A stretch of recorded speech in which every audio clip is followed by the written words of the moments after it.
Hi guys, welcome to the Pakistani family entertainment. तो कैसे हैं आप? मेरा नाम खुर्रम और मेरा नाम है वजाहत। तो भाई आज का वीडियो बहुत ही ज़्यादा रिक्वेस्ट वाला होने वाला है, क्योंकि भाई आज हम रिएक्ट करने वाले हैं कि भाई आखिर भगवान शिव जी ने क्यों भगवान विष्णु के पुत्रों को मारा है। क्यों मारा यार?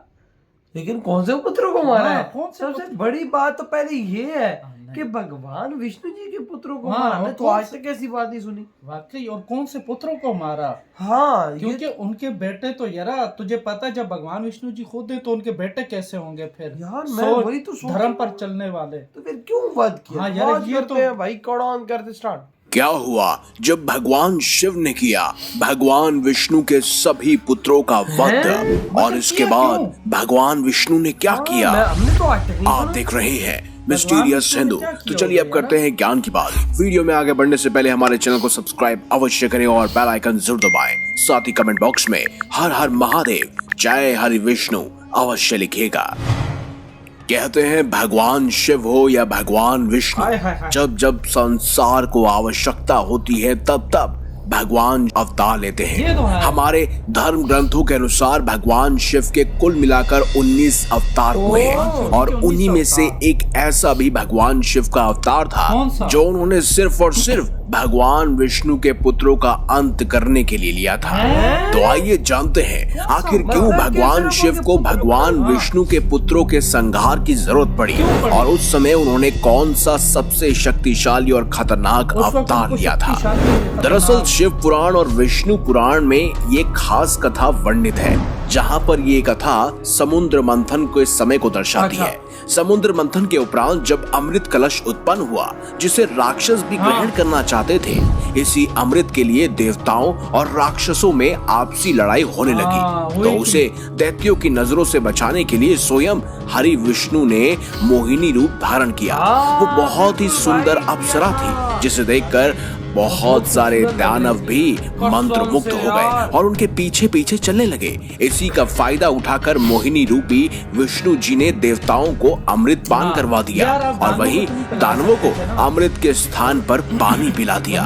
दानवों में से एक दानव भी था जो देवताओं के बीच भेष बदलकर खड़ा हुआ और अमृत का स्वाद चख लिया। जब ये बात भगवान विष्णु रूपी मोहिनी अवतार को पता चली, तो उन्होंने अपना वास्तविक रूप धारण किया और सुदर्शन चक्र से उस राक्षस का धड़ सर से अलग कर दिया।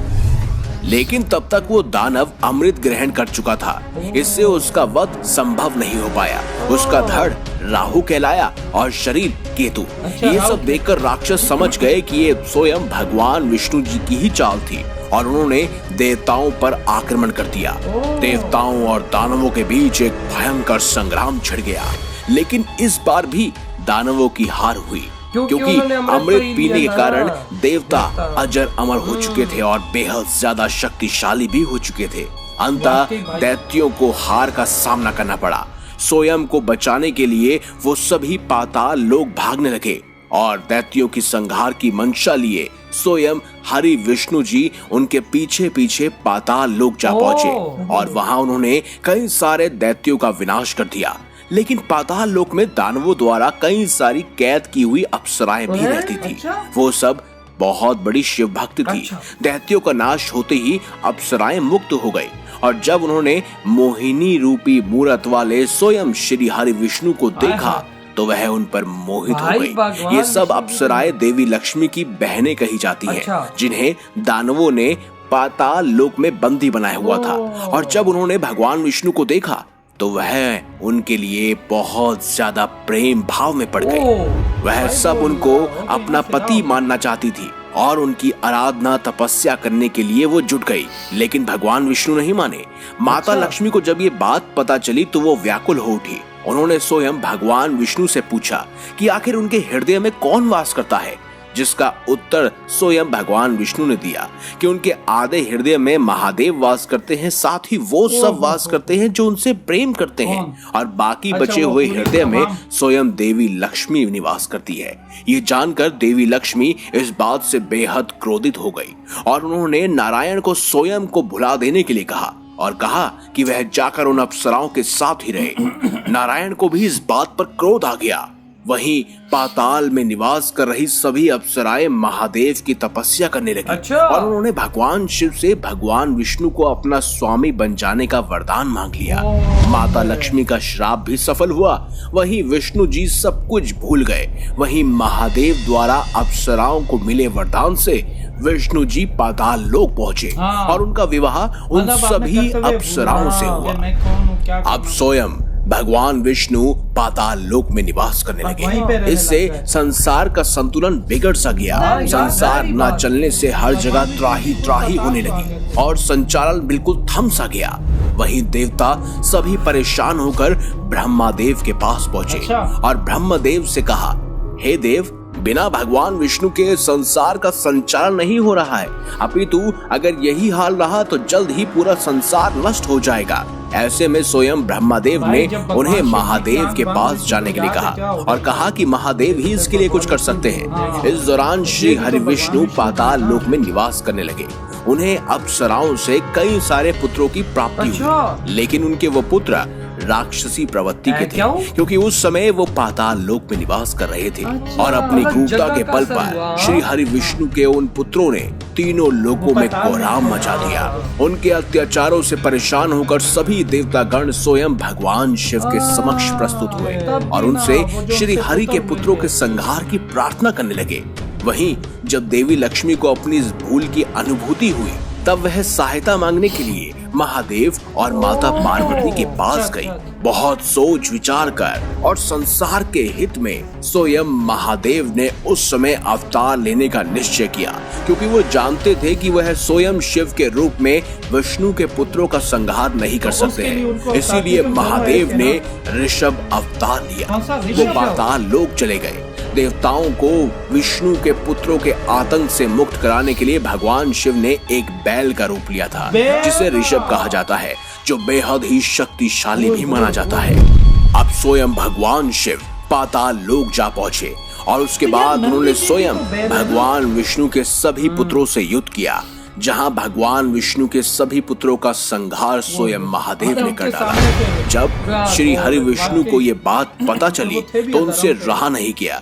अपने वंश का नाश देखकर वो क्रोधित हो उठे और व्याकुल हो उठे और वो भगवान शिव रूपी ऋषभ पर आक्रमण करने लगे, परंतु उनके सभी वार स्वयं भगवान शिव के ऋषभ अवतार पर निष्फल हो गए। और यहाँ पर महादेव और नारायण का फिर आमना सामना हुआ और नारायण ने क्रोध में महादेव पर नारायण अस्त्र चला दिया। ये युद्ध चलता गया, जिसके उपरांत स्वयं बीच में गणेश जी को आकर वहां पर युद्ध रोकना पड़ा। उन्होंने भगवान विष्णु को याद दिलाने की कोशिश की कि असल में वो कौन है और ऐसे विभिन्न अस्त्र उनके पास आखिर कैसे आए। इसके लिए उन्होंने उन्हें बार बार स्मरण करवाया। इसके उपरांत गणेश जी ने उन सभी अप्सराओं को भी समझाया कि नारायण के ना होने पर संसार में सब जगह उथल पुथल है और त्राही त्राही मची हुई है और जल्द ही ये संसार नष्ट हो जाएगा। तो फिर अप्सराओं ने भी अपना वरदान स्वयं भगवान शिव से वापस मांग लिया और भगवान विष्णु को उसी समय तुरंत याद आ गया कि आखिर वो कौन है, उनका क्या कार्य है।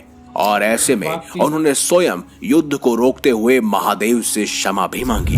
परंतु युद्ध खत्म होने के उपरांत भगवान विष्णु का सुदर्शन चक्र पाताल लोक में ही रखा गया, क्योंकि महादेव ने उनसे आग्रह किया कि पाताल लोक में भी संतुलन बना रहने के लिए और साथ ही धर्म की जागरूकता होने के लिए अपने सुदर्शन चक्र को उन्हें पाताल लोक में ही छोड़ना होगा। जिसके बाद महादेव ने स्वयं उन्हें नया सुदर्शन चक्र भी भेंट किया, जो अत्यधिक शक्तिशाली भी था।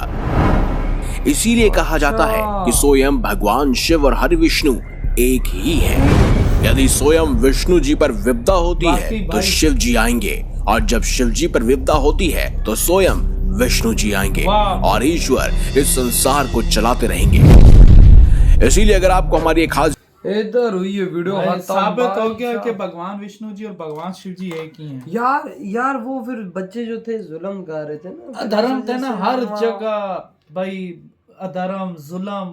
तो जाहिर बात है भगवान शिव जी उस रूप में तो नहीं मार सकते, क्योंकि भगवान शिव जी और भगवान विष्णु जी एक हैं, तो इसलिए उनको एक बैल का अवतार लेना पड़ा। और भाई ऐसा अवतार लिया कि भाई साहब उन सब का खात्मा। बहुत शक्तिशाली और खतरनाक अवतार था भाई।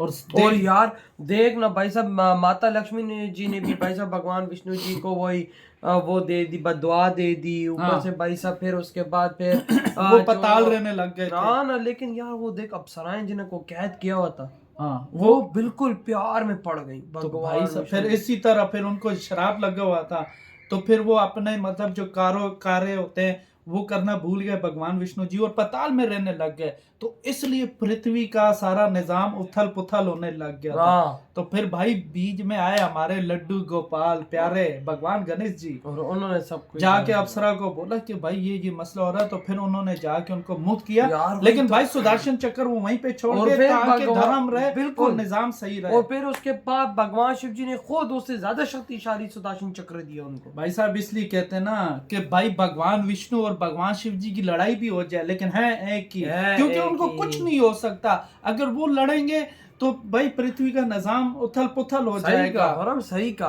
तो भाई आपकी क्या थॉट है? इधर ही वीडियो खत्म करते, तो बाय।